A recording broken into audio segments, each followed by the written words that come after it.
भारत के दिल में एक ऐसी जगह है जिसका नाम ही किलों की कहानियों से गूंजता है और जिसकी जड़ें सोचिए महाकाव्यों तक जाती हैं।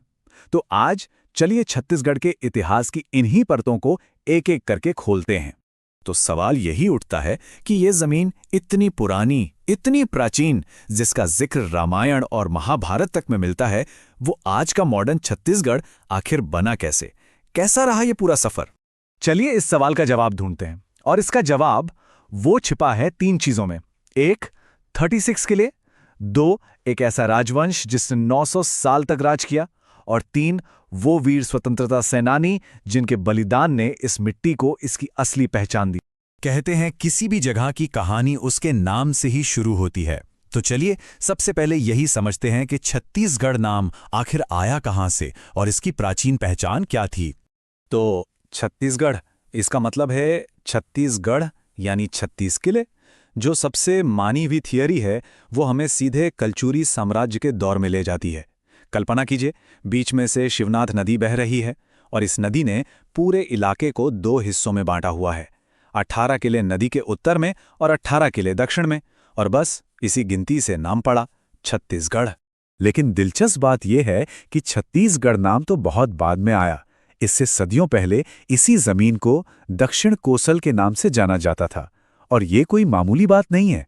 दक्षिण कोसल का जिक्र हमारे महान महाकाव्यों रामायण और महाभारत दोनों में मिलता है। मतलब इस जगह की जड़ें हजारों हजारों साल पुरानी हैं। तो चलिए अब कहानी में थोड़ा आगे बढ़ते हैं और उस दौर में चलते हैं जिसने इस क्षेत्र को एक, कह सकते हैं कि एक ठोस पहचान दी। ये था कलचुरी राजवंश का स्वर्ण युग। 900 साल, जरा इस आंकड़े के बारे में सोचिए।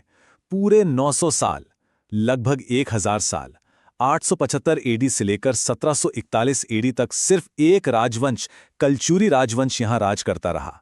यह भारतीय इतिहास के सबसे लंबे, सबसे स्थिर शासनकालों में से एक है। इसीलिए बहुत से इतिहासकार ये मानते हैं कि छत्तीसगढ़ का जो असली पॉलिटिकल इतिहास है ना, वो कलचुरी राजवंश से ही शुरू होता है। देखिए, उनसे पहले भी ये इलाका कई बड़े बड़े साम्राज्यों का हिस्सा रहा, लेकिन वो कलचुरी ही थे जिन्होंने पहली बार इसे एक अलग, एक स्वतंत्र राजनीतिक पहचान दी। तो ये साम्राज्य इतना मजबूत बना कैसे? चलिए इसकी कहानी देखते हैं। शुरुआत हुई करीब 1000 एडी में कलिंग राज के साथ, जिन्होंने तुम्मान को अपनी राजधानी बनाया।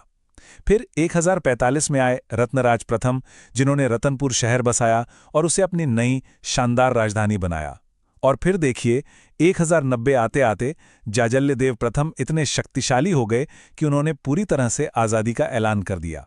और पृथ्वीदेव द्वितीय के समय तक तो उनका प्रभाव इतना फैल चुका था कि आज भी हमें उस दौर के ढेरों शिलालेख मिलते हैं जो उनकी शान की कहानी सुनाते हैं।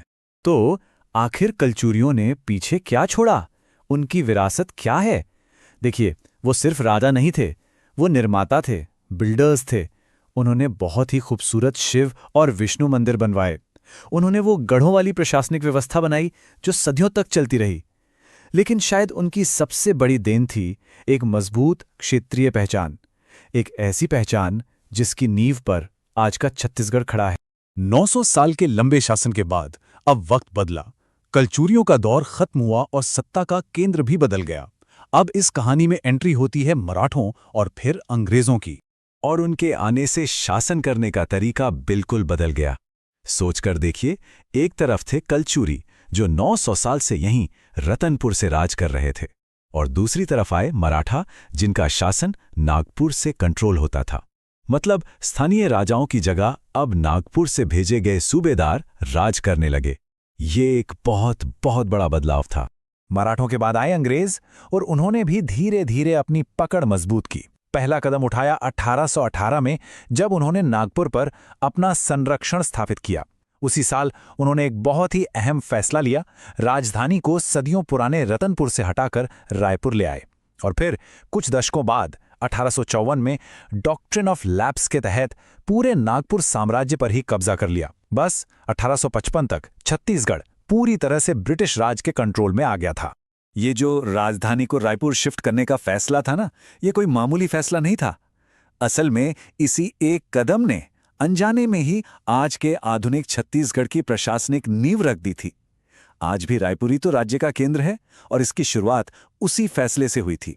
अब तक हम राजवंशों और साम्राज्यों की बात कर रहे थे, लेकिन अब छत्तीसगढ़ की कहानी पूरे भारत की आजादी की बड़ी लड़ाई का हिस्सा बनने जा रही है। और इस लड़ाई में सबसे पहले नाम आता है वीर नारायण सिंह का, एक आदिवासी नायक जिनका नाम 1857 के गदर के साथ हमेशा के लिए जुड़ गया। उन्हें छत्तीसगढ़ का पहला शहीद माना जाता है और उनकी कहानी हिम्मत और बलिदान की एक ऐसी मिसाल है जिसे आज भी याद किया जाता है। लेकिन सवाल यह है कि उन्होंने विद्रोह किया क्यों? इसकी वजह थी सामाजिक न्याय की एक गहरी भावना। हुआ ये कि 1856 में इलाके में भयानक अकाल पड़ा, लोग भूख से मर रहे थे। तब उन्होंने एक व्यापारी के अनाज के गोदामों के ताले तुड़वा दिए और सारा अनाज भूखे लोगों में बंटवा दिया। अंग्रेजों की नज़र में ये जुर्म था, लेकिन उनके लिए ये विद्रोह का पहला कदम था। उन्हें जेल में डाल दिया गया, लेकिन वो वहां से भाग निकले। भागने के बाद उन्होंने करीब 500 सैनिकों की एक छोटी सी फौज बनाई और अंग्रेजी हुकूमत को सीधी चुनौती दी। लड़ाई हुई, लेकिन आखिर में वो पकड़ लिए गए और फिर 10 दिसंबर 1857 को रायपुर में उन्हें सबके सामने फांसी दे दी गई। लेकिन उनका बलिदान बेकार नहीं गया, वो इस इलाके में आज़ादी की लड़ाई के पहले शहीद बन गए।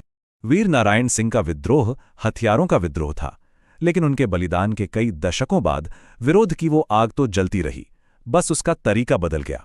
अब रास्ता था गांधी जी का दिखाया हुआ रास्ता, अहिंसक विरोध का, सत्याग्रह का। और इसका एक बेहतरीन उदाहरण देखने को मिलता है 1920 के कंडेल सत्याग्रह में। ये कंडेल गांव के किसानों का एक आंदोलन था। अंग्रेजों ने उन पर एक गलत नहर टैक्स लगा दिया था और किसान उसी के खिलाफ एकजुट हो गए थे। ये आंदोलन इतना कामयाब रहा कि इसने पूरे इलाके को दिखा दिया कि अहिंसा में कितनी ताकत होती है। सोचिए, ये विरोध इतना असरदार था कि जब लोगों ने महात्मा गांधी को इसका नेतृत्व करने के लिए बुलाया, तो उनके छत्तीसगढ़ पहुंचने से ठीक पहले ही घबराई हुई ब्रिटिश सरकार ने वो टैक्स वापस ले लिया। ये स्थानीय लोगों की, उनके अपने नेतृत्व और उनकी एकता की एक बहुत बड़ी जीत थी। तो कलचुरियों के 36 किलो से शुरू होकर उनके 900 साल के राज तक, फिर वीर नारायण सिंह के बलिदान से लेकर कंडेल के किसानों की अहिंसक जीत तक, ये है छत्तीसगढ़ के बनने की कहानी। ये पूरा सफर हमें एक बहुत ही गहरे सवाल पर लाकर छोड़ देता है कि किसी भी जगह का इतिहास, उसकी मिट्टी की कहानियां, उसके संघर्ष, ये सब मिलकर उसकी आज की पहचान को आखिर कैसे गढ़ते हैं, कैसे बनाते हैं। इस पर जरूर सोचिएगा।